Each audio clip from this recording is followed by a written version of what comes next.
Hey, what's good, everyone? Local Ice Man here. Gonna do something a little bit different for this episode. I got a video here I want to review, give you my thoughts and opinions about what happened here with this Olympia, this ice resurfacer that caught on fire, so to say. I'm sure a lot of you seen this video. It made its round a few weeks back here on the internet.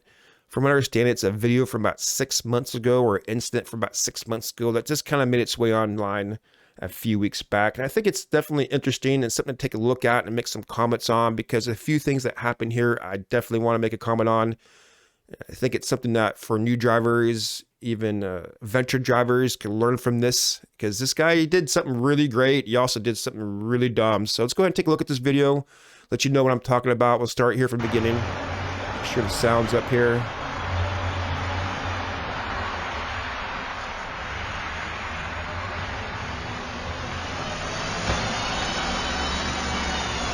See, there's hydraulic fluid. Assume the hydraulic line burst, squirted onto the exhaust pipe, and that's where the fire came from, so to say. And one thing, people, screaming doesn't help. Screaming never helps the situation. Like I said, this guy did a great job of getting the machine off the ice. It's engulfed in flames right there. It's been pretty intense at the time, and, you know, kind of luckily that the fire kind of started going out as you drove out, because that's kind of, I don't know if that was the best move to drive it to the garage where you could have other things catching on fire. I'm not sure if the best move would be to leave it on the ice and let it burn itself out. Just make sure the machine stopped and leave it on the ice so the fire could just burn itself out in the middle where it's not going to catch on anything. On our rink, we get that, we drive our machine outside, dump snow, so we get the machine outside pretty quickly. But to park it in the garage like that, you know, great move getting it off the ice, but I'm not sure if that was the best move. Now that's not what he did wrong. I think he did a great job getting it off the ice. Let's back it up here now, show you what he did wrong. And as great a job as he did getting the machine off the ice, I think this right here could be grounds for termination, if not a huge reprimand. And let's go ahead and see, if you haven't seen already, see how he stops the machine, then jams it into forward before the machine stops.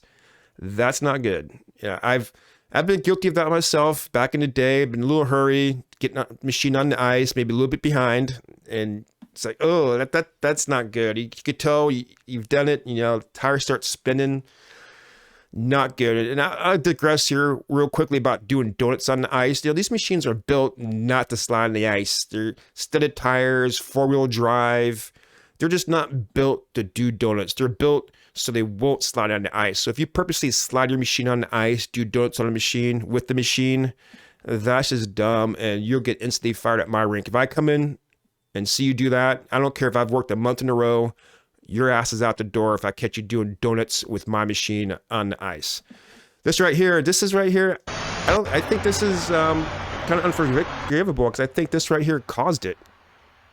He backs up, slams it into reverse, slams it to forward, then goes. And that's really hard on the transmission, the drivetrain, the ice, the engine, obviously the hydraulic lines. I think that's what burst the line. This machine's probably a little older. Who knows how well maintained it is? It's definitely an older machine. You know, used parts, worn parts, and to jam it into forward like that probably did stress it, and then he accelerated. Because he doesn't have the augers going yet. He doesn't have the conditioner down. Didn't make any kind of motion to put the conditioner down, or the conditioner didn't, no kind of movement. So I think this came from, you know, maybe it was a weak hose or a weak fitting from doing this over and over again. And maybe this is the first time he did that and just happened to be on tape. You know, I give it a benefit of the doubt, but this right here is something that you should not do with your machine. You should come to a complete stop, stick your transmission lever forward, or whatever you have. If electric machine, I'm sure you have a forward, reverse, Olympias, whatever machines you got. Just like in your car, like, you know, as a kid, dumb 17, 18-year-old, my Mustang buddies, you know, we go lay burners down everywhere. And this is one little hill, we would float backwards in neutral and jam it and drive and just go up the hill, just smoking that tire hard, man. We leave like 40, 50 long burr marks on the ground doing that stuff. But that's really hard to machine. That was a, you know, dumb thing to do as a kid with a beat up old car. But imagine backing your car up, then just jam it into drive and going forward. I mean, that's just going to be really hard on the transmission, the drivetrain, somewhat on the engine, but it's really hard on the drivetrain and the transmission and do something like this. So I also had a customer, former driver, give me a call one night and said, I don't like name names or anything. I don't like throwing drivers under a bus, but this person was doing this thing constantly. And I also saw this person do it too. And I had to go and say, hey, you know, this is really hard on the machine. You know, just be nice about it. You don't start running up, saying, start yelling, being a total dink about it. But just, hey, you know, it's really hard on the machine. Make sure you come to a full, complete stop before you go forward. And like I said, I've definitely been guilty of doing this before. Not as extreme as this. Doing something like this is almost like you don't have any respect for the equipment or don't have any understanding of how the equipment operates. So at first, you know, hey, the guy did a great job getting the machine off the ice, but this right here, that right there is a boneheaded move right there. Straight up boneheaded move. That have the machine slide like that, throw it into forward while you're still in reverse.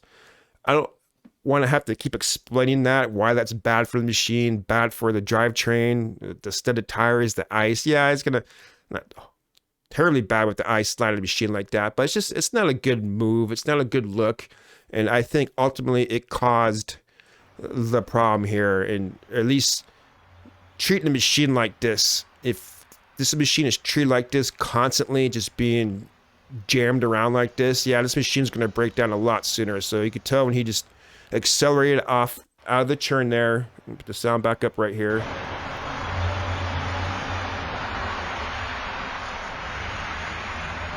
Yeah, that's not good. I'm gonna be honest, I didn't really notice that right away, but when I rewound it and took a look at it, I'm like, did the guy just do that? Like I was kind of I'm not 100% confident that this caused a hydraulic leak, but as he accelerates like that of churn around there, like, look at that. That's just so hard on the machine. Like, that's why I want to make this video, so you guys can see stuff like this and realize, especially as a new driver, because you may not understand as a new driver, you may not be mechanically inclined, you may, you know, just some things for some people, I guess, make sense than others, I guess, like common sense. You know, I lack common sense at the time, so I'm definitely not thinking I'm better than anyone, but this is something that new drivers, veteran drivers, you got to realize that this is really a hard machine to do something like that.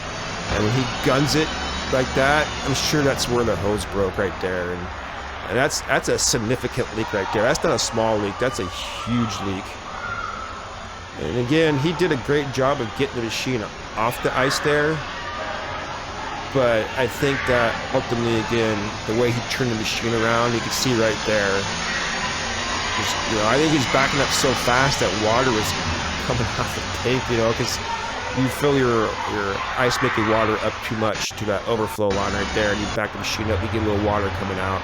Maybe it's coming out of the spreader bar there, but yeah, that's not good right there. So I'm not going to harp on this too much longer. Again, I'm sure everyone's already seen this video, but I'm not sure everyone clued in right there that move right there is not a good move. And look at the video here. I got this video from someone else. A couple of people have made the same comment about this. And this had to be former drivers saying, like, yeah, this is probably what caused it. Because I went searching through the comments saying, hey, did anyone else notice this? Because this is, you can hear that. You can hear the tires and the studded ice right there. Just gonna, make sure I get my volumes up.